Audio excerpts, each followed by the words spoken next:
Өдрийн үзэгчдээ 7 News Entertainment мэдээллийн хөтөлбөрийн өнөөдрийн toim дугаараа эхлэхэд бэлэн боллоо. Манай хөтөлбөр уламжлалсаар 7 Hub болонгаар эхлэх болно.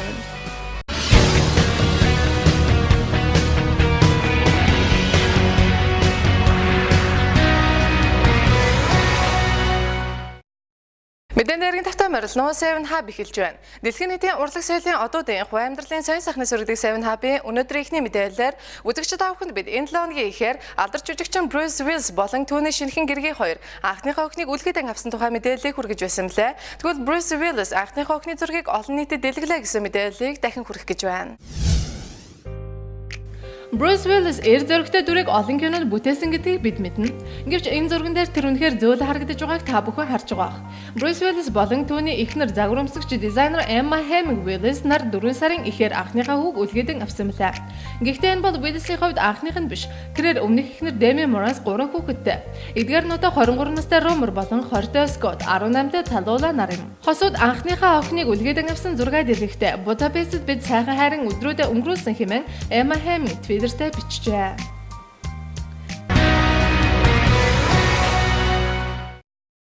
Их Британий хамгийн залуу баянаар тодорхойд байгаа дуучин Adele хэвлэхнээс залхаж байна гэсэн мэдээллийг энэ 7 хоногийн онцлог мэдээллүүдэнд орууллаа.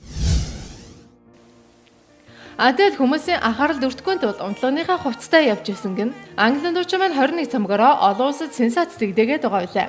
Тэрээр өөрийнхөө том амжилтаар бахархаж байгаач өөрийн өдөр тутмын ажлыг хийхийг хүсэж байгаа юм.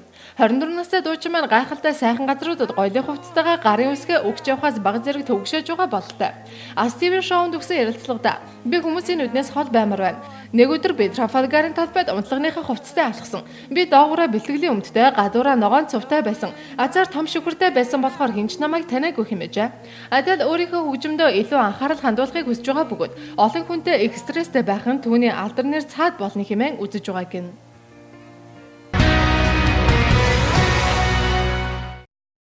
Harry Potter кинонод Emma Watson бүжиглэх дуртай гэсэн ярилцлагыг нэгэн сэтгүүлд өгсөн тухай мэдээллийг би та бүхэнд энэ 7 хоногт хүргэж байсан билээ. Тэгвэл энэ мэдээллийг дахин давтан хүлээн авч үзнэ үү? Emma Watson бүжиглэх нь эрхчлөөгөө илэн гэсэн үг хэмээн мэдэгдэжээ. Harry Potter киноны од маань одоогоор Sofia Coppolaгийн The Bling Ring кинон тоглож байгаа билээ.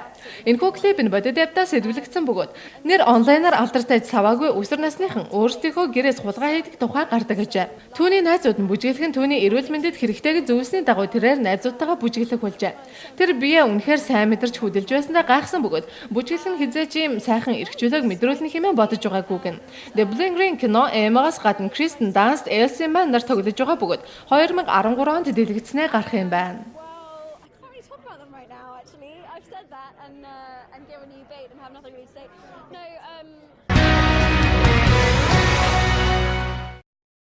Оскарын шагналт жүжигчин Reese Witherspoon-ийн эцэг эхнэрээ хуурж гэсэн мэдээллийг би та бүхэнд энэ 7 хоногт хүргэж байсан. Тэгвэл энэ мэдээлэл энэ 7 хоногийн Hub-ийн онцлогтой мэдээллүүдийн нэг байлаа. Баасан гарагт Reese Witherspoon Nashville-ийн шүүхэд өөрийн эцэг эхийн хамтаар яралтай хаалттай хурлаанд оржээ. Жүжигчний ээж Betty Witherspoon өөрийн нөхөр Reese-ийн эцэг 42 настай эрийг өөрөөс нь салаагүй байхдаа өөр нэгэн эмэгтэйтэй явсан хэмээн гомдол гаргажээ.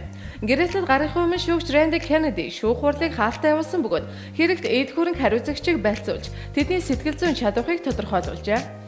Бичлэгэд Reese жирэмсэн байсан бөгөөд дааш нь өмсөн байсан ба шүүхийн өрөөрөө явж орсон байна. Тэрээр ямар нэг тайлбар хэлээгүй бөгөөд түүний ах мөн байцаалтад ирсэн гин.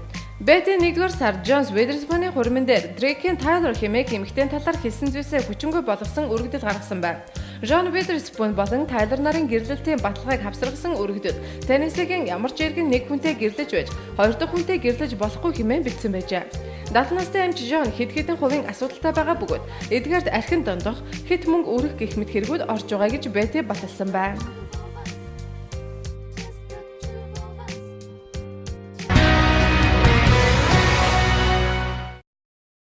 Jennifer Hudson-ы гэр бүлийнхнийг хөнөөсөн этгээд ялаа үүрлээ гэсэн мэдээлэлээр 7 Hub болон үргэлжилж байна. Jennifer Hudson-ы гэр бүлийнхний хүнээсэн итгэхэд буруутан тогтоогджээ. William Balfour хэмээх энэ хүн Grammy-гийн шагналдуучны их Daniel Donaldson, түүнийх Johnson Hudson болон 7 настай зээдүр Julian King нарын амь насыг бүрлэгсэн хэмээн шүүх хурал дуудагдаад байгаа юм. Түүнийг Батлан даалтад гаргаснаас 3 хоногийн дараа шүүхээс Balfour руу мэдэгдэл явуулж баасан гарагт шүүхийн танхим дахин дуудсан байна. Гэрчүүдийн мэдээлж байгаагаар түүнийг буруутай хэмээн зарлахад тэрээр нулимс сунргаж байжээ. Chicago Tribune-ийн мэдээлснээр Jennifer шүүх хуралд оролцсон бөгөөд хар хувцас өмсөн цагаан алчуур зүүсэн байжээ. Харин түүний сүйд залуу David Otunga болон түүний эгч сэтгэл санааны дэмжлэг үзүүлэхээр ирсэн байна. Jennifer-ийн эгч Juliet-тэй гэрээсэн William гэгч итгээд нь эхнэрээ өөр хүнтэй уулзаж байгаа хэмээн хардаж түүнийг өөртөө дахин хамт байхгүй гэсэн хэмээн эдгээр хүмүүсийг бүрлэгсэн бөгөөд 2008 онд Chicago дахь гэрээсэн Darnell ба Johnson-ы цогцос олдсноос 3 хоногийн дараа бяцхан Julian-ыг бий олджээ.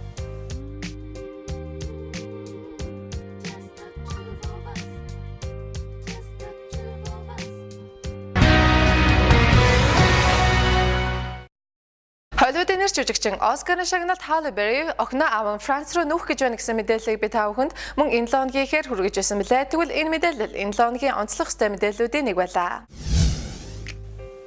Halle Berry өөрийн охины хамт Франц руу нүүх хүсэлтэй байгааг юм.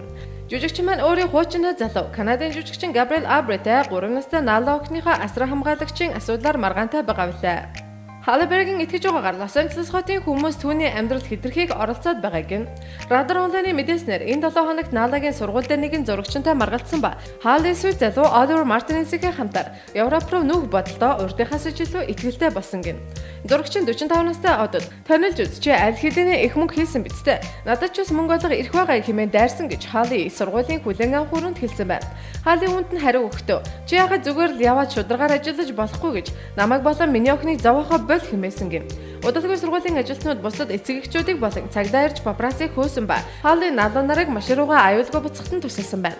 Halle сарын өмнө гэр бүлийн шүүхэд өөрийн охин болон сүйд залуугийнхаа хамтаар Франц руу нүүх хүсэлтэй байгаагаа илтгэсэн өргөдөл гаргасан мөлий. Шүүгч Halle-гийн хүсэлтийг хүлээж автал бүтэн жилч зартуулж магадгүй байгаа байлаа. Жүжигчин саяхан Nala зориулж Парист баг сургууль хүртэл хайж эхэлсэн байна.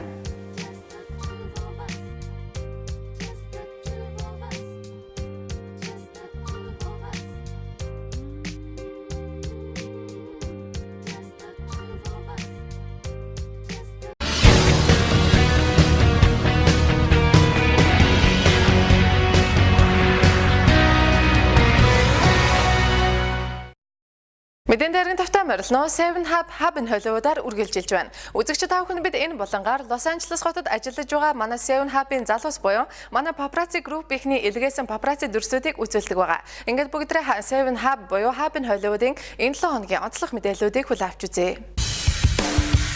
Монголын анхны бөгөөд цорын ганц entertainment мэдээллийн хөтөлбөр 7 News одоо дэлхийн entertainment-ийн төв Лос Анжелесаас paparazzi мэдээг өөрийн сурвалжлах группээр шуурхаад амжуулна. Santa Monica-ээс Оддын зусан Malibu-гаас Downtown LA Entertainment single-ийг Status Center, Nokia театр, Kodak театруудаас paparazzi бод сурвалжлага биш. Мөн баячуудын эдлэн Beverly Hills 7 Hub-ын залуус paparazzi сурвалжлах бүрнэ. Тийм ээ, мэдээж Hollywood.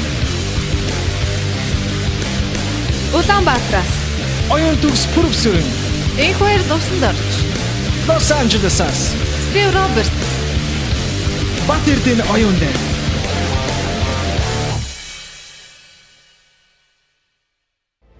Hub-ын Hollywood-ийг дэмжигч DHL.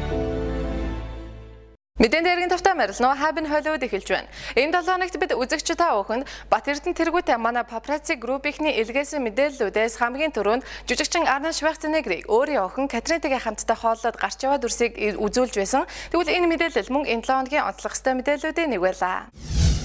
За Schwarzenegger охинтой гараад идэв үзэгчтэй. Arnold Schwarzenegger болон түүний томоохон Катрин нар өдрийгөө зоогийг бариад гарч явахдаа манай Hollywood-д ажиллаж байгаа paparazzi group ихний дунд энхүү өрцөн байна. Катрины хувьд тэр өдгөө 22 настай бөгөөд Кристина хэмээх охин дүүтэй билээ. Арнольд 4 хүүхэдтэй. Катрин Кристина 2 охиноос гадна Патрик Кристофер гэх 2 хүүтэй билээ. Arnold Schwarzenegger өөрийн экс-эхнэр болох алдар сэтгүүлч зохиолч Mariah Shriver-аас өнгөрсөн жил салсан бөгөөд гэрээ үйлчлэгчээ хүүхэдтэй болгосноо хүлээн зөвшөөрснөөр экс хосуу тустай амьдрах болсон болсон билээ. Хэдийгээр эхнэр хүүхдээсээ хол амьдарч байгаа ч хуучин гэр бүлийнхэнтэйгээ үргэлж уулзалтад ойр дотны харилцаатай байсаар байгаа. Харин одоо түүнтэй хамт яваа түүний том охин Катрины хувьд тэрээр ээжийнхээ мэрэгчлийг эзэмшин авч ном зохиод орлого болсон бөгөөд өөрийн дотоод болон гадаад гоо сайхнаа хайрлахын нууц хэмээх эмэгтэйчүүд бүсгүйчүүдэд чиглэсэн номыг гаргаж байсан. Ингээд үргэлжлүүлэн Лос Анжелест ажиллаж байгаа папарацци Бат Эрдэнэ илгээсэн бичлэгийг бүрнийхээр нь хүргэе. За шорцыг рокетоо гараад идэв үсгэжтэй. Тэдэнд тоолж байгаа гэсэн мэдээлэл бидэнд ирсэн байгаа. Та бүхэн түүний охин Кэтриныг харж байна. Hi guys, Mr. Arnold, Catherine, you guys look cool. За энэс хойш бид нэвтрэх ямар ч боломжгүй.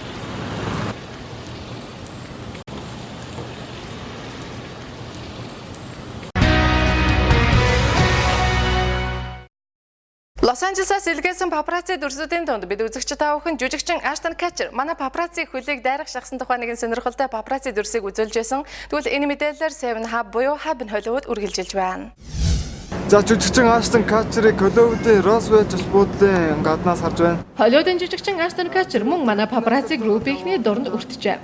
Аштон хуучин эхнэр Demi Moore санснаас хойш хэвлийнхэн болон папарацци түүний араас алдалгүй мөшгөх болж папараццуудын гол бай болоод байгаа нь гарцаагүй үнэн билээ. Аштоны хувийн амьдралын сонин сахны сөргөл тэр сүүлийн жүжигчин Майла Кунистэй нэр холбогдоод байсан төдийгүй тэдгээр хосууд өөрсдөө энэ мэдээллийг үгүйсгэсэн ч хэвлэлүүдийн гарцаагүй үерхэж байгаа хэмээн баттай бичиг болсон.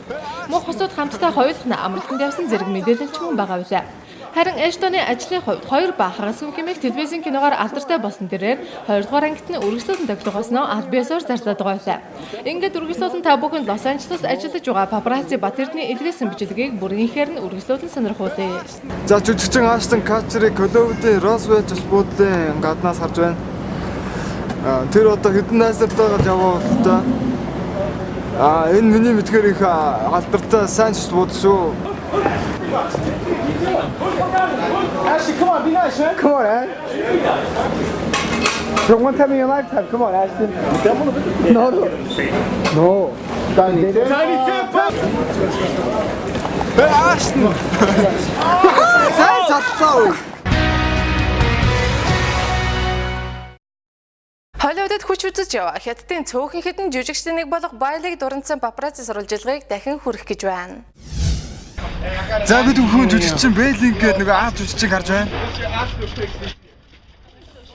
Hollywood-д хүч үзэж байгаа цөөхөн хятад жүжигчдийн нэг Байлы манай Лос Анжелес дахь папарацци группийнхний дунд инхүү өртжээ. Энэ өдөр тэрээр хувийн ажилдаа гадуур явахдаа папараццуудтай багахан яриа өрнүүлсэн байна. Өдгөө 45 настай Байлыг ихэвчлэн акшн төрлийн кинонд тоглодог бөгөөд The Crow болон Will Smith-ийн тоглолтоор нь сайн мэддэг Wild Wild West гэх кинонд мөн тоглолтоор нь Монголын үзэгчид гадарлах үзээ. Байлыгийн хувьд хар тамхи мансууруулах бодисонд хэд дондож эмчилгээ хүртэл хийлгэж авсан нэгэн бөгөөд VH1 reality телевизийн Drewтэй хамт мансуурлаас гарцгаая гэсэн шоунд хүртэл орж байсан удаатай байлаа. Ингээд Лос Анжелес хотод ажиллаж буй папарацци группийнхний илгээсэн дүрсийг бүрийхээр нь үзсэн үү. За бид бүхэн жүжигчин Бэлинг гэдэг нэг аа жүжигчийг харж байна. За энэ нөгөө нэг Джейсон Статаны нөгөө адреналин ядаргаад байдаг солиод кинонд тоглодог хүн байна штэ. Самж байна уу та бүхэн? За би жоо орчуулъя.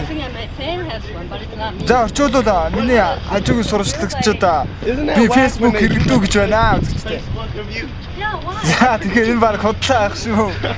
So I have my blog, officialviolin.com, and real violin on Twitter. That's all I have. You ever think about bringing MySpace back? Хажуугийн залуучууд Think үзэж about байна. MySpace. Is it really? No one, everyone forgot about it. Yeah, did you cancel your MySpace account yet? I don't know. MySpace дээр миний friend request чи авах юм уу гэж хэлж байна. That's why it's going bankrupt then, huh?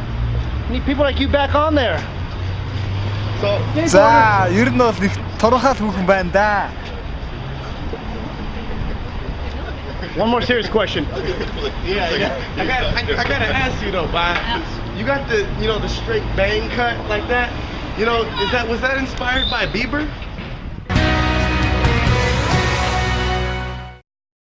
Лос Анжелес ажиллаж байгаа манай 7 Hub-ын залуусын илгээсэн дараагийн мэдээлэл жүжигчин Эмма Росомыг Лос Анжелесийн нисэх онгоцны буудалд байхад дуранцаа папарацци дүрсийг би та бүхэнд энэ 7 хоногт үзүүлжсэн билээ. Тэгвэл энэ мэдээлэл мөн энэ 7 хоногийн Hub-ын онцлог ёстой мэдээллүүдийн нэг байлаа.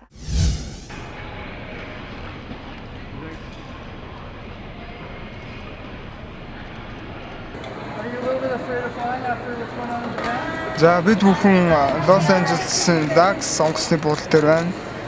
Жүжигчин Emerson-ыг үзэгч та бүхэн нөгөөдөр хэмээх киногоор сайн таних байх. Өдгөө 25 настай тэрээр 2000 онд Suncatcher хэмээх кино тоглож өөрийн карьераа эхлүүлжсэн бөгөөд Dragon Ball Evolution, The Day After Tomorrow гэх зэрэг кинонд гол дүр болон туслах дүрүүдийг бүтээж байсан билээ. Харин түүний хувь амьдралын хувьд 2008 онд хөгжимчин Justin Siegelтэй гэрлэж байсан ч хэдхэн сарын дараа салж байсан билээ. Улмаар 2009 онд жүжигчин Adam Druidтэй болцож байсан ч мөн удалгүй салцгаасан. Одоогоор ганц бие аваа тэрээр Лос Анжелесын Lags нисэх онгоцны буудалд байна гэсэн мэдээллийн дагав манай paparazzi group-ийн очиж энэхүү дуранцныг үргэлжлүүлэн сонирхуулъя.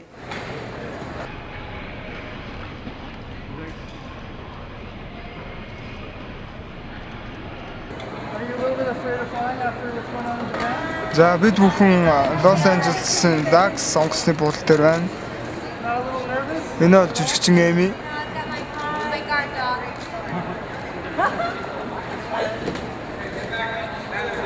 Кинонуудын та бүхэн ер нь санаж байгаа.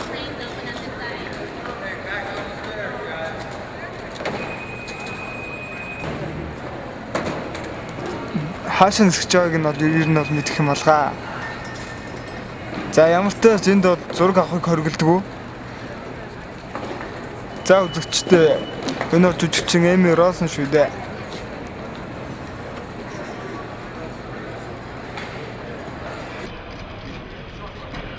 Энд бид түүнээс одоо хамаагүй асуулт асууж ирэн болдгоо. Хэв журам алддуулах онгоцны буудлаас хөөгдөн.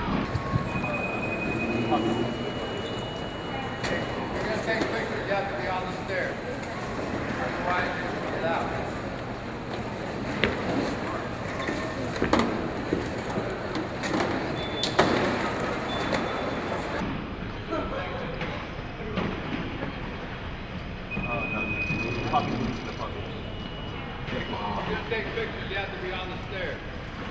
Otherwise,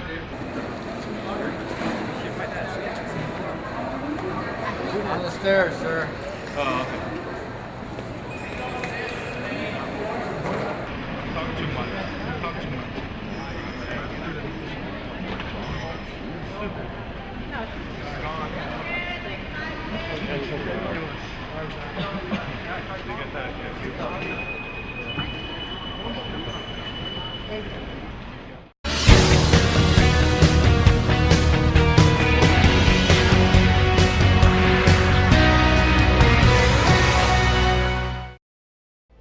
Happen Hollywood-ийг дэмжигч DHL.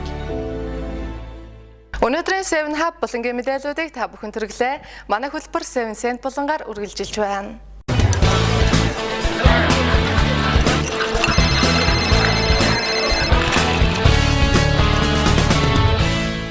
Мэдэн дээрхэн тавтай морилноо 7 Cent эхэлж байна. Үзэгч та бүхэн бид 7 Cent болонгаар энэ лооногийн ихээр Канадын $20 шүүмжлэл дагууллаа гэсэн мэдээллийг хүргэж байсан билээ. Энэ мэдээллийг үргэлжлүүлэн дэлгэрэнгүйгээс дахин давтан хүлээн авч үзсэн үү? Гүйлгээнд орж амжаагүй байгаа Канадын $20 дэвсгэрт бизнес стилийн ертөнцид порнограф хэрүүл маргаан дэгдээж амжлаа.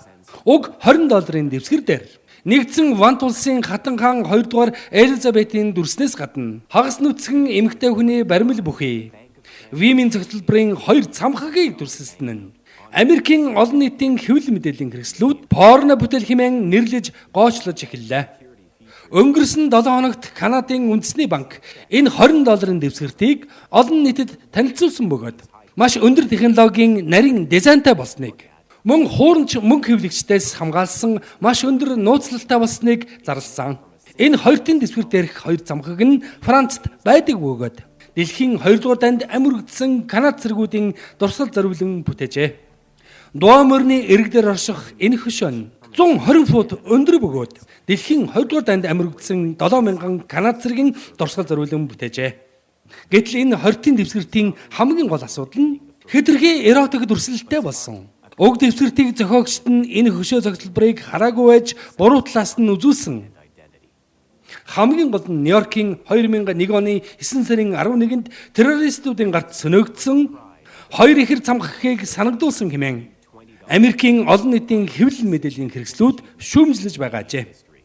Хэдийгээр иймэрхүү шүүмжлэл олон гарч байгаач 2013 оны ихэр уг 20-ийн дэвсгэртийг гүйлгэн гаргахаар баталжээ.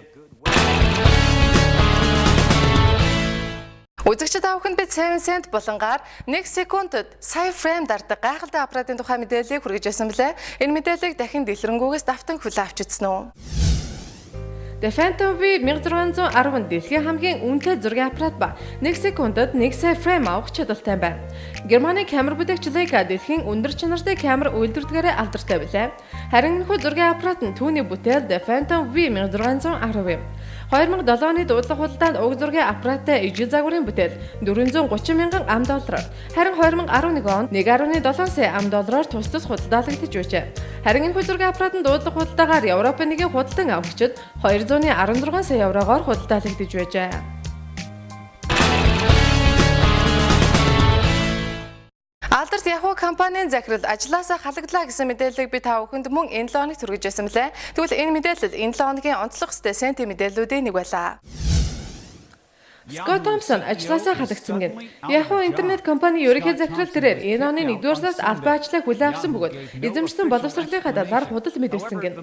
Scott Thompson-ы компьютерийн технологийн чиглэлээр эрдмийн зэрэг хамгаалсан худал бөгөөд нэгтлэн бодогч мэрэгжлэр бакалаврын зэрэгтэй гэж Third Point компанийн тэргүүн Yahoo компани хувьцааны 5.8%-ийг эзэмшиж Daniel Levy мэдээлсэн байна. PayPal, Barclays Global Investors зэрэг компанид ажиллаж байхдаа боловсролынхаа талаар худал мэдээлэл өгчөөсөн хэмээн Daniel Levy үзэж байгаа бөгөөд түүнийг Yahoo-гийн ерөнхий захирлын албан тушаалаас огцруулахыг шаардаж байсан билээ. Thompson is being replaced for now by Ross Levinson, who oversees Yahoo's media and advertising services. Ed Donahue, The Associated Press.